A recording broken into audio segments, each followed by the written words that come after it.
Artinya zaman kita hidup pun sebenarnya kita tidak bisa ngelola kehidupan itu tidak bisa.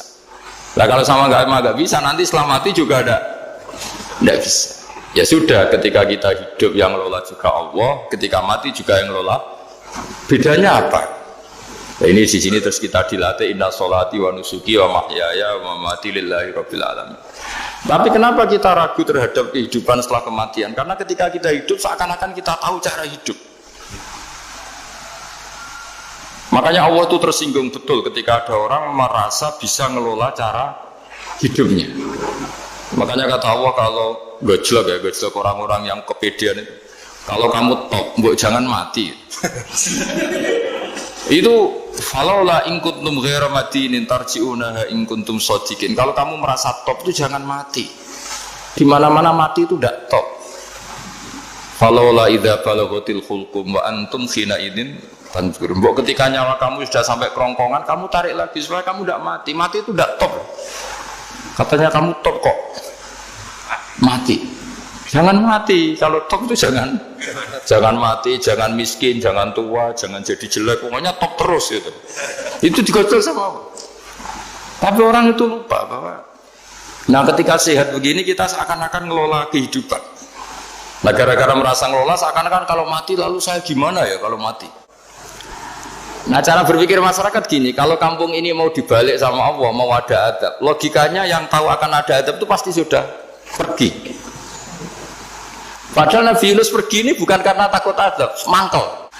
Nabi Yunus itu minggat tadi abaqo itu. Abaqo itu kalau dalam bahasa Arab pergi gak pamit ya. Kalau orang Jawa bilang minggat.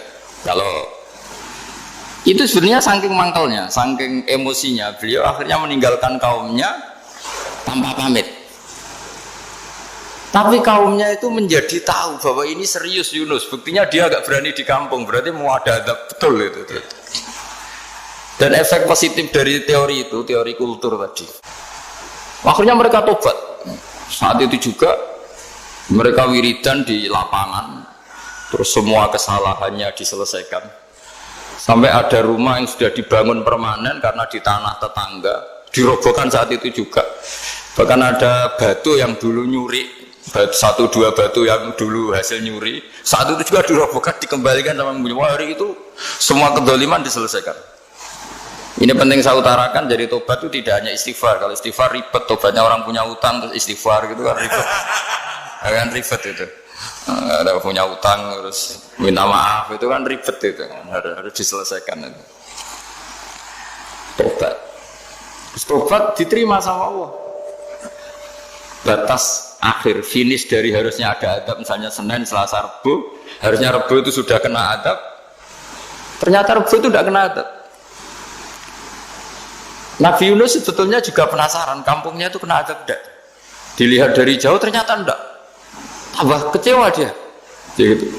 Wah ini saya kalau pulang pasti dibunuh karena saya jaga pembohong. Di masyarakat situ ada aturan siapa yang bohong dibunuh. Padahal Nabi Yunus ngumumkan nanti Rebu ada adab.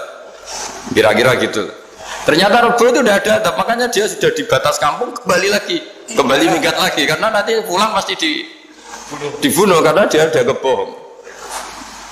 Ya akhirnya masyhur itu, terus dia ikut nelayan sekenanya, yang penting lari dari kampung, ikut nelayan sekenanya. Zaman itu, ini saya ulang lagi zaman itu. Nanti ini efeknya nanti ke tauhid. Zaman itu para nelayan tuh kayak sepakat. Kalau ada kapal atau perahu kok mau tenggelam, itu pasti ada yang minggat. Hanya minggat itu pergi tidak terhormat itu. Terus fasahama fakana minal mudhadin. Nah dulu tuh orang sudah punya peradaban. Ini cerita kultur, sudah punya peradaban. Punya peradaban. Ya sekarang gini, kalau nyemplungkan salah satu kan tidak adil diundi. Ternyata yang keluar dia Nabi Yunus. Terus mereka tahu ini orang nggak pantas dikorbankan karena Nabi di mana-mana itu ganteng. Memang Allah itu punya sunat unik. Nabi itu harus paling ganteng di kampungnya. Nasabnya juga harus paling baik. Kabar-kabarnya juga istrinya harus paling cantik. Itu memang aturannya gitu. Nggak tahu saya. Dulu saya juga janggal. Kenapa Nabi aturannya harus gitu? Angen-angen di pemimpin elek ya isin itu maksudnya. Misalnya pemimpin dia masak keriting itu kan piye gitu rasanya itu. Jadi Nabi itu pasti itu paling ganteng di kampungnya, terus dari nasab ya terbaik, terus rata-rata istrinya itu ya selain solihah itu ya paling ganteng. Karena ya dibully kan, sowar tidak jadi Nabi, nak bujone elek kan juga ribet kalau misalnya ada yang bully gitu kan juga ribet. Singkat cerita terus dia akhirnya ditenggelamkan, dibuang karena beliau seorang nabi. Faltaqamahul khut, beliau ditelan ya. Iltiqam itu tidak digigit, ditelan. Karena ditelan beliau tidak mengalami dikunyah, ditelan. Iltiqam itu ditelan. Karena beliau seorang nabi, di dalam batnil khut itu di perut itu dia wiridan, dan barokahnya wiridan itu perut ikan ini menjadi masjid. Dia nyaman di situ, nyaman karena terus ngalami karomah lah. Andekan wali itu ngalamin karomah. Nah, kesimpulan dari cerita ini itu apa? Masyarakat itu akan selalu dengan kulturnya sendiri. Para nabi juga punya kultur sendiri. Dan Allah yang ngelola itu semua. Saya ulang lagi, Allah yang ngelola itu semua. Makanya terus dua kultur ini kalau Allah menghendaki itu gampang sekali. Akhirnya yang terjadi apa? Nabi Yunus jadi kasih sanksi Allah karena pergi tidak pamit. Masyarakatnya justru enggak karena tobat. Dan tobatnya masyarakatnya ini karena kekeliruan Nabi Yunus. Keliru dengan makna bukan dosa. Andai kan Nabi Yunus saat itu kok di rumah ingin menyaksikan adab, itu masyarakat mesti gak percaya kan ada adab. Mau ada adab kok dia di rumah gitu. Jadi unik, Allah cara ngelola masyarakat itu unik. Nah, dari keunikan-keunikan cara Allah ini kemudian lahirlah ilmu yang bernama ilmu tauhid, ilmu tawakal, ilmu pasrah nang pangeran gitu. Karena kemarin pas Pak Yusuf sama Bu Sulis sowan saya itu tak beri cerita agama itu milik Allah. Sehingga teori yang dikatakan manusia itu ya teori saja, tetap semua itu di tangan Allah. Ya saya saat itu cerita, misalnya saya ditanya, ini besi, materi besi dengan kaca itu kuat mana? Mesti kita menjawab kuat besi. Tapi saya yang mengendalikan besi dan kaca. Ternyata saya punya merencanakan menghancurkan besi, menetapkan kaca ini tak simpan, akhirnya puluhan tahun. Yang ini saya rencanakan saya hancurkan gitu. Andai kan si yang menjawab tadi tahu rencana saya mesti kuat bilang kuat kaca. Gitu. Semuanya contoh paling gampang tadi. Dinosaurus itu hewan paling kuat malah musnah. Pitik yang nggak kuat sampai sekarang. Karena Allah bikin dinosaurus itu punya rencana dihancurkan ya. Sementara ayam enggak, gue rame-rame itunya gitu. Sehingga ya sudah. Nah, agama itu seperti itu. Agama itu sesuai rencana Tuhan. Sehingga ini cerita Nabi. Sehingga Nabi itu kadang nggak tahu bedanya antara sesuatu yang punya data, punya perangkat-perangkat untuk menuju A misalnya, itu nggak tahu bedanya. Jadi kalau Nabi ditanya misalnya gini, onta itu lahir dari betinanya, dari indukannya bisa, ya bisa. Lahir dari batu, jawabnya ya bisa. Kalau dia seorang Nabi pasti jawab bisa. Jadi kalau Nabi ditanya mata air itu keluar dari bumi kedalaman 7 meter, bisa. Keluar dari sini, dari meja, jawabannya ya bisa. Karena Nabi itu saking dekatnya Allah, tahu betul bahwa perangkat di dunia ini tidak bisa mendikte Allah. Semua itu kehendak Allah. Logika yang terbangun Nabi itu sebenarnya gampang ya. Kalau kita teliti itu hanya gampang, itu sesuatu yang benar itu pasti bisa dijelaskan secara gampang. Nah ini ngaji tauhid biar tidak terlalu berteori itu. Karena kalau saya cerita uang pinter jenengan. Nah, dan saya tidak ingin pinter tentang uang. Tak beri contoh. Nah ini supaya nanti kalau sampean suatu saat meninggal ketemu mungkar nakir itu tahu cara menghadapi. Nanti tak warai tekniknya. Tak warai tekniknya. Makanya ada cerita, agama ini baik sekali. Orang bocorkan ujian nasional itu kriminal, bisa ditangkap Pak Rosidi. Tapi agama ini, pertanyaan mungkar nakir dibocorkan semua kiai. Itu nggak ditangkap sama mungkar nakir. Harusnya kan rugi, karena ini pertanyaan Tapi semua kiai kan sudah membocorkan. Nanti pertanyaannya di kuburan itu man buka Tuhanmu siapa, agamamu apa. Itu kan sudah dibocorkan. Tapi itu nggak dianggap kriminal. Sementara kita sekolah SD, sekolah SMP bocorkan soal itu dianggap kriminal. Padahal harusnya boleh.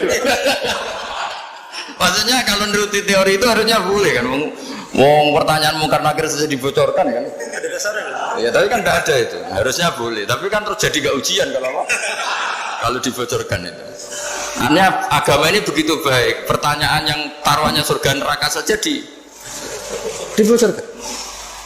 Kurang apanya baiknya agama ini? Pertanyaan sepenting itu dibocorkan. Dan kiai-kiai gak ditangkap sama mungkar nakir ya udah itu. Saya ulang lagi ya supaya kita ingat fitrah salimah. Soal Anda modern monggo lah, tapi saya sebagai kiai akan ngajari kalian tentang fitrah salimah.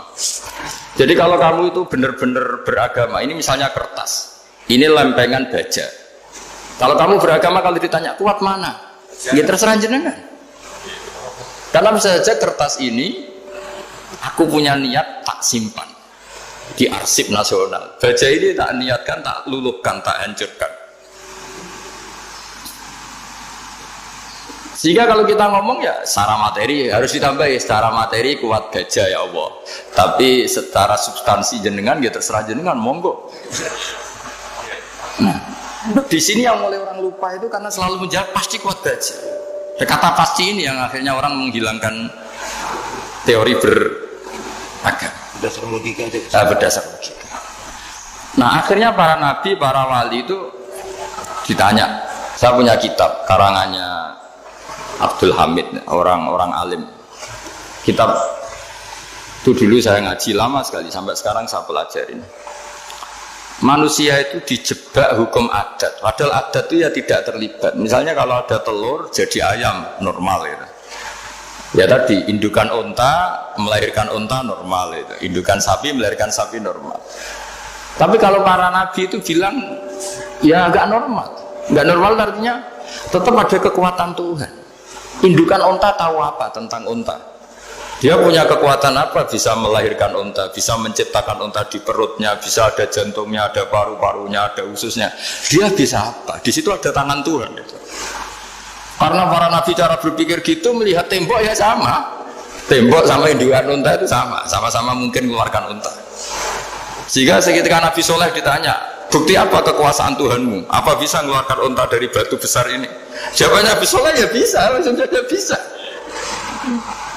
Dan mukjizatnya Nabi Soleh masyhur itu keluarlah unta dari batu. Karena secara teori ya tadi, coba unta indukan apa seorang profesor, apa seorang ilmuwan sehingga bisa menciptakan anaknya itu. Apa dia terlibat dalam menciptakan jantungnya, paru-parunya, ususnya kan tidak juga. Telur bisa apa coba? Gobloknya bukan main telur itu kan. Tapi bisa mengeluarkan ayam, dia bisa apa? Nah, para nabi, para wali itu tahu semuanya itu kekuasaannya Allah.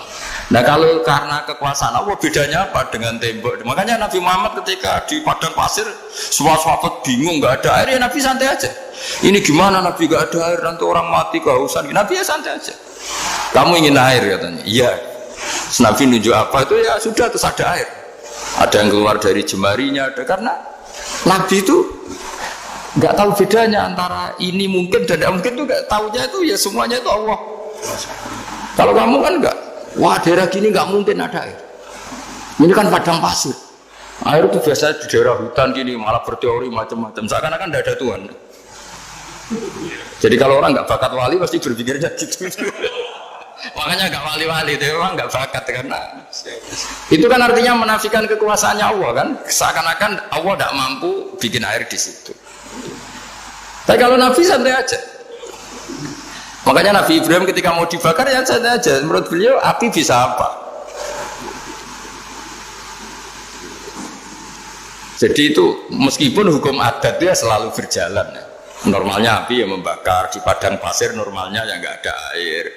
Normalnya batu ya nggak mengeluarkan unta. Tapi kamu jangan terjebak oleh keseharian yang Anda lihat. Tetap di balik itu ada kekuasaannya Allah Subhanahu wa Ta'ala.